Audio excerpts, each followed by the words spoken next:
Want to add a website shortcut to your iPhone home screen to open the website in just one tap?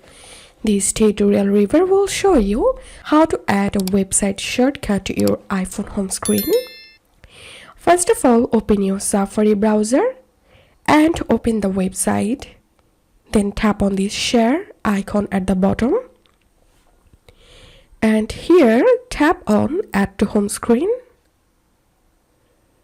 Now you can change the website name or title from here.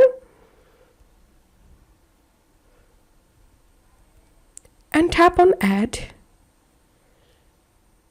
And the website shortcut will add to your home screen.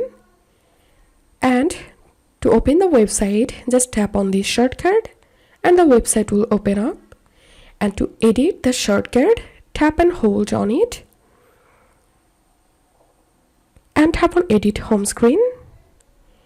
And now you can change the position of the shortcut. And this is how we can do it. If you find this video helpful, don't forget to subscribe to Tutorial River. See you in the next video.